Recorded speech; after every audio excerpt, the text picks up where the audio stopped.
Hello दोस्तों, नमस्कार। स्वागत है आप सभी का एक बार फिर से आपके अपने यूट्यूब चैनल डिजिफ्लाई में। तो दोस्तों, सामान्य ज्ञान की सीरीज यहाँ पे हम शुरू कर रहे हैं। आज उसमें एक क्लास होने वाली है भारतीय इतिहास एवं संस्कृति से। यहाँ पे हम टॉप वन लाइनर्स का संग्रह हमने इस वीडियो में किया है और उन सभी के बारे में हम चर्चा करेंगे जो कि आने वाले सभी गवर्नमेंट्स एग्जाम के लिए, स्पेशली पैट 2025 के लिए और आने वाले जितने भी कॉम्पिटिटिव एग्जाम है, गवर्नमेंट एग्जाम, उन सभी के लिए दोस्तों ये वीडियो काफी हेल्पफुल साबित होगी। तो चलिए दोस्तों, जो भी भाई बहन चैनल पर नए हैं वो चैनल के साथ जुड़ जाएं। वीडियो पसंद आए तो वीडियो को लाइक शेयर जरूर करें। एक एक प्रश्न दोस्तों आपके लिए बहुत ही ज्यादा महत्वपूर्ण है, इसलिए वीडियो को बिना स्किप किए अंत तक अच्छे से देखें। बहुत छोटी ये वीडियो होगी और बहुत शानदार ये वीडियो होगी। मैं वादा करता हूँ आप बस अच्छे से देखेगा। एक एक प्रश्न दोस्तों बहुत ही उम्दा है और वो प्रश्न है जो हाल ही की परीक्षाओं में पूछे गए हैं। चलिए पहला प्रश्न देखते हैं कि मौर्य काल में भूमि की माप एवं नियंत्रण अधिकारी को क्या कहा जाता था। मतलब मौर्य काल की बात हो रही है यहाँ पे। मौर्य काल में भूमि की माप एवं नियंत्रण अधिकारी को क्या कहा जाता था? तो सीता अध्यक्ष उसको कहा जाता था। अगला प्रश्न देखेंगे कि प्राचीन काल में विराटनगर किस महाजनपद की राजधानी थी। विराटनगर जो था वो किस महाजनपद की राजधानी थी? तो वो मत्स्य महाजनपद की राजधानी थी विराटनगर। ठीक है, आगे बढ़ते हैं। गायत्री मंत्र किस वेद में है? ये कई बार पूछा है प्रश्न। तो गायत्री मंत्र जो है वो ऋग्वेद के तीसरे मंडल में है। ठीक है, जो गायत्री मंत्र है वो ऋग्वेद में है और ऋग्वेद के तीसरे मंडल में है गायत्री मंत्र। आगे बात करें, सिंधु घाटी सभ्यता के किस स्थल पर चावल की खेती के साक्ष्य मिले हैं? तो वो है आपका लोथल। याद रखेंगे, लोथल। चलिए आगे बढ़ते हैं। अगला प्रश्न कि अमुक्त माल्यद की रचना किसने की थी? तो वो कृष्ण देव राय ने की थी। ये जितने भी प्रश्न हैं दोस्तों, हाल ही में जो परीक्षाएं हुई हैं उन सभी में पूछे गए प्रश्न हैं, तो इसलिए ये बहुत ज्यादा महत्वपूर्ण हो जाते हैं। जितने भी आने वाले एग्जाम है, यहाँ से आपको एक ना एक प्रश्न अवश्य देखने को मिलेगा, चाहे आप किसी भी परीक्षा में बैठे, एक प्रश्न दोस्तों आपको अवश्य देखने को मिलेगा। तो बस बने रहे हमारे साथ। चलिए, बहुत छोटी वीडियो ये होगी। वीडियो पसंद आ रही हो तो वीडियो को लाइक जरूर करें। आगे आगे बढ़ते हैं। प्राचीन भारत में चोल, पांडव और चेरों के शाही प्रतीक क्या थे? तो चोल के जो थे वो शाही प्रतीक बाघ था, पांडव का मछली था और चेरों का क्या था? धनुष था। याद रखेंगे, चोल, पांडव और चेरों के शाही प्रतीक क्रम से बाघ, मछली और धनुष थे। ठीक है, आगे बढ़ते हैं। महाबलीपुरम के साथ रथ मंदिर का निर्माण किसने करवाया था?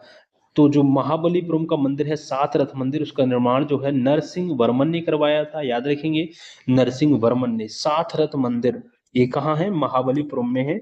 महाबलीपुरम के सात रथ मंदिर का निर्माण नरसिंह वर्मन ने कराया था। चलिए आगे बढ़ते हैं। कलिंग का राजा खारवेल किस वंश का था?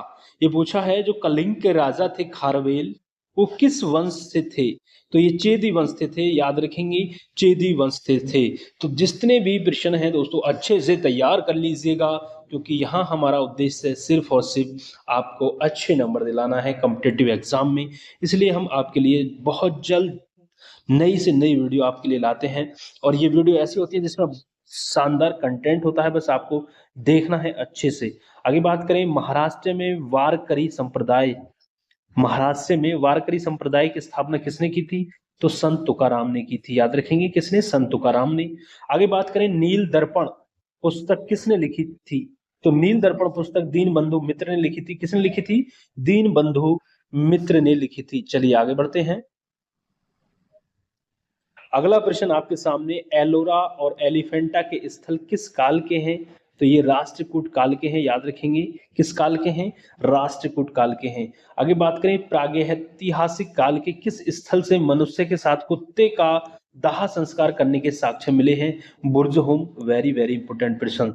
मनुष्य के साथ कुत्ते को जो दफनाया गया है वो कहाँ दफनाया गया है? तो बुर्जहोम में दफनाया गया है। याद रखेंगे। आगे बढ़ते हैं। सम्राट अशोक ने किस शिलालेख में बुद्ध, धम्म और संघ में पूर्ण आस्था रखने की बात कही थी? तो वो ब्राह्मु शिलालेख है। ठीक है, याद रखेंगे, जिसमें अशोक ने बात की थी बुद्ध, धम्म और संघ की पूर्ण आस्था रखने की बात कही थी। ठीक है, ये यहाँ पे जितने भी वन लाइनर है वो भारतीय इतिहास एवं संस्कृति से संबंधित हैं। तो यहाँ पे कंफ्यूज ना होना कि सामान्य ज्ञान का जो बोल के यहाँ पे भूगोल के प्रश्न आपको देखने को नहीं मिल रहे। हम ना यहाँ पे पहले भारतीय इतिहास एवं संस्कृति की बात करेंगे और सीरीज ये इसी तरह आगे चलेगी, जिसमें हम भारतीय स्वतंत्रता आंदोलन और संविधान से, आपका पर्यावरण जैव विविधता से, भूगोल से, सभी को प्रश्न को, जो महत्वपूर्ण महत्वपूर्ण प्रश्न है उन सभी को यहाँ पे हम कराने वाले हैं। बस बने रहे हमारे साथ, चैनल के साथ जुड़ जाएं। चलिए आगे बढ़ते हैं। प्राचीन भारत में किस राजा ने शासक बनने के बाद भी सेनापति की उपाधि बरकरार रखी? तो वो थे पुष्यमित्र शुंग। मतलब ये जो राजा थे पुष्यमित्र शुंग, इन्होंने शासक बनने के बाद ये सेनापति की भी जो उपाधि थी वो बरकरार रखी थी। चलिए आगे बढ़ते हैं। प्राचीन भारत में कौशल महाजनपद की राजधानी का नाम क्या था? तो कौशल महाजनपद की राजधानी थी श्रावस्ती, याद रखेंगे। और ऊपर हमने बात की थी जो यहाँ पे एक विराटनगर जो था, विराटनगर महाजनपद जो था, किस महाजनपद की राजधानी थी विराटनगर? वो मत्स्य की थी, ऊपर हमने बात की थी, इसको ध्यान रखेंगे। चलिए आगे बढ़ते हैं। अगला प्रश्न आपके सामने कि किस शहर का नाम अलाउद्दीन खिलजी ने अपने बेटे खिज्र खान के नाम पर खिजराबाद रखा था? तो चित्तौड़ का नाम रखा था। मतलब जो अलाउद्दीन खिलजी था उसने अपने बेटे खिज्र खान के नाम पर खिजराबाद रखा था। चित्तौड़गढ़ शहर का नाम, चित्तौड़ का जो शहर है उसका नाम खिजराबाद रखा था, याद रखेंगे। आगे बढ़ते हैं। सम्राट अकबर के दरबार का कौन सा प्रमुख सदस्य 1586 ईस्वी में यूसुफ जइयों के खिलाफ शाही अभियान में मारा गया था? तो ये था बीरबल, याद रखेंगे। कौन था? बीरबल।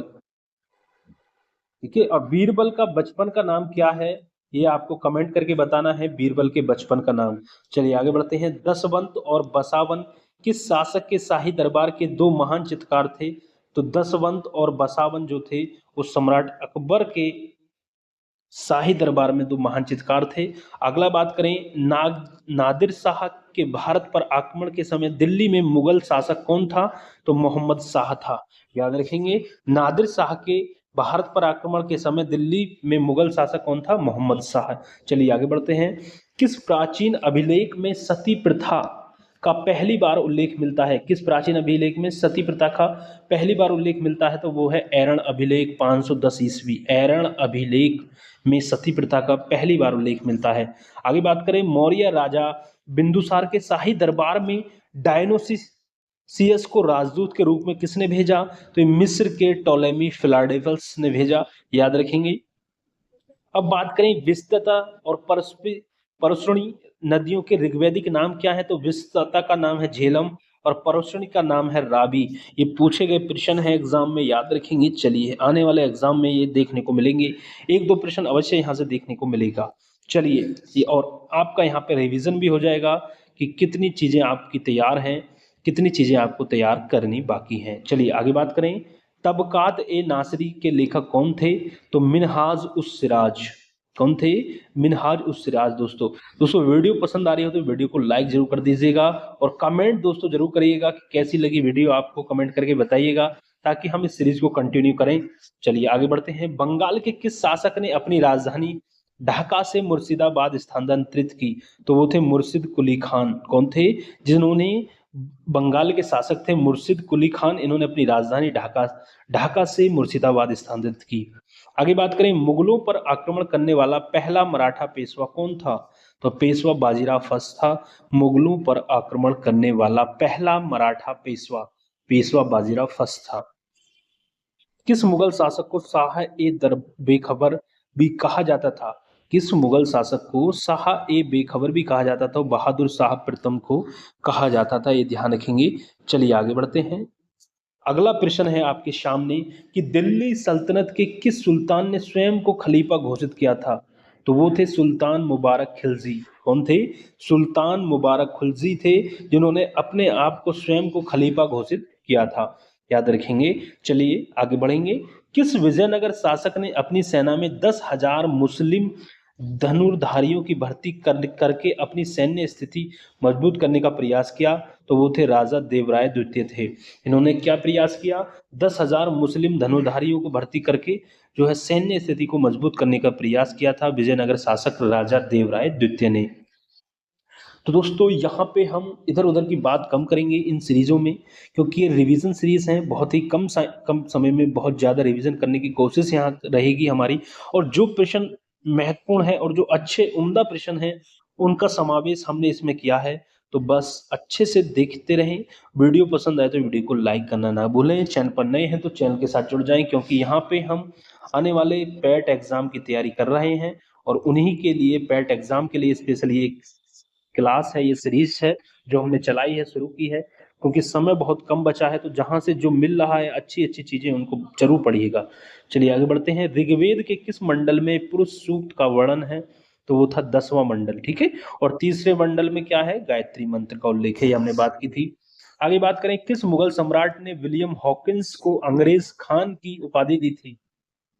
किस मुगल सम्राट ने विलियम हॉकिंस को अंग्रेज खान की उपाधि दी थी? वो थे जहांगीर ने दी थी। जहांगीर मुगल सम्राट थे जिन्होंने विलियम हॉकिंस को अंग्रेज खान की उपाधि दी थी। चलिए आगे बढ़ते हैं। 1175 ईस्वी में भारत पर आक्रमण करने वाला मुस्लिम कौन था? तो वो थे मोहम्मद गौरी, याद रखेंगे। माल्टा एक प्रागैतिहासिक स्थल कहाँ स्थित है? पूर्वी मध्य सागर में, रोड्स द्वीप पर है, ये ध्यान रखेंगे। आगे बात करें, परिपक्व हड़प्पाई सभ्यता का सर्वाधिक मान्य समय काल कौन सा है? 2600 ईसा पूर्व से 1900 ईसा पूर्व तक, याद रखेंगे। हड़प्पाई सभ्यता का सर्वाधिक मान्य समय काल है 2600 ईसा पूर्व से लेकर 1900 ईसा पूर्व तक। अगला प्रश्न देखेंगे कि किस देवता के लिए ऋग्वेद में पुरंदर शब्द का प्रयोग किया गया है? तो ये इंद्र देवता के लिए पुरंदर का प्रयोग किया गया है ऋग्वेद में, ठीक है। नेक्स्ट क्वेश्चन की बात करें, हर्यक वंश का संस्थापक किसे माना जाता है? ये है बिंबिसार। हर्यक वंश का संस्थापक किसे माना जाता है? बिंबिसार को माना जाता है। चलिए आगे बढ़ते हैं। हड़प्पा सभ्यता में मानव निर्मित बंदरगाह, बोदीवाड़ा और चावल की भूसी, अग्नि की वेदिकाएं और शतरंज के खेल से संबंधित साक्ष्य कहाँ प्राप्त हुए हैं? तो लोथल में प्राप्त हुए हैं। ये हमने ऊपर भी एक प्रश्न किया था कि चावल के साक्ष्य कहाँ मिले हैं, चावल की खेती के, तो वो लोथल में मिले हैं। और यहाँ पे अन्य चीजें जैसे कि मानव निर्मित बंदरगाह, गोदीवाड़ा, अग्नि वेदिकाएं, शतरंज के खेल, ये इतने जितने संबंधित साक्ष्य हैं ये लोथल से प्राप्त हुए हैं, ठीक है। आगे बात करें, हड़प्पा सभ्यता के अंतर्गत कांस्य की नर्तकी मूर्ति, वेरी वेरी इंपोर्टेंट प्रश्न, के साक्ष्य कहाँ से मिला है? तो मोहनजोदड़ो से मिला है। मोहनजोदड़ो से मिला है कांस्य की नर्तकी की मूर्ति का साक्ष्य, याद रखेंगे। आगे बात करें, प्राचीन भारत का वह प्रसिद्ध शासक जिसने अपने जीवन के अंतिम दिनों में जैन धर्म को अपनाया था, याद रखेंगे। कौन है वो? चंद्रगुप्त मौर्य हैं, जिन्होंने अपने अंतिम दिनों में जैन धर्म को अपनाया था, चंद्रगुप्त मौर्य। आगे बात करें, जैन धर्म के प्रथम तीर्थंकर कौन थे? तो ऋषभदेव थे। अंतिम कौन है ये आपको कमेंट करके बताना है। चलिए आगे बात करें, अकबर ने जजिया कर की समाप्ति किस वर्ष की थी? तो जजिया कर की समाप्ति अकबर ने 1564 ईस्वी में की थी। और आपको कमेंट में ये बताना है कि अकबर ने तो ये समाप्त कर दिया था जजिया कर, वह कौन सा मुगल शासक था जिसने फिर से जजिया कर लगाया था, ये आपको कमेंट करके बताना है, ठीक है। तो 1564 ईस्वी में जजिया कर समाप्त कर दिया था अकबर ने, याद रखेंगे। मोहम्मद गौरी ने 1175 ईस्वी में भारत पर पहला आक्रमण कहाँ किया? मुल्तान में किया। कहाँ किया? याद रखेंगे 1175 में मुल्तान में किया मोहम्मद गौरी ने। आगे बात करें, बुर्ज होम एक प्रागैतिहासिक स्थल कहाँ स्थित है? बुर्ज होम जो है वो कहाँ है? ये दोस्तों आज की समय में पूछे जाने वाले प्रश्न हैं। ये क्या कहता है, जो पुराने स्थल हैं उनको करंट में उनकी स्थिति पूछता है। तो पूछा है जैसे कि बुर्जहोम एक प्राकृतिक स्थल है, कहाँ स्थित है? तो ये जम्मू और कश्मीर में है। और बुर्जहोम किसके लिए प्रसिद्ध है? तो मैं आपको बता दूं, ऊपर बात की थी, जो कुत्ते, मनुष्य के साथ कुत्ते को दफनाया गया है उसके साक्ष्य मिले हैं बुर्जहोम में, उसके लिए प्रसिद्ध है। और बुर्जहोम आपका जम्मू कश्मीर में है। चलिए लास्ट प्रश्न देखेंगे इस वीडियो का, कि उत्तर वैदिक संस्कृति का सर्वाधिक मान्य समय काल क्या है? 1000 से 6000 ईसा पूर्व, उत्तर वैदिक, ठीक है, याद रखेंगे दोस्तों। तो कैसी लगी दोस्तों ये हमारी रिवीजन सीरीज, एक बार कमेंट करके दोस्तों बताइएगा। बहुत जल्द अगली क्लास इस सीरीज की देखने को मिलेगी आपको हमारे इसी चैनल पर, तो चैनल के साथ जुड़े रहें दोस्तों। और पैट एग्जाम की तैयारी कर रहे हैं तो एक बार हमारे चैनल पर जरूर विजिट करें। हमने बहुत ही अच्छी अच्छी क्लास, बहुत अच्छे कंसेप्ट के साथ चीज़ों को कराया है। और क्लासेस चल भी रही हैं पैट एग्जाम की, जी के जीएस पूरा कवर कर रहे हैं, पूरा करंट अफेयर की क्लासेस वहाँ पे देखने को मिलेंगी आपको। और हिंदी की पूरी स्ट्रेटजी मैंने बताई है किस तरीके से आपको क्या पढ़ना है, ठीक है। तो एक बार जरूर विजिट करिएगा चैनल पर। चलिए मिलते हैं बहुत जल्द। अगली वीडियो में दोस्तों।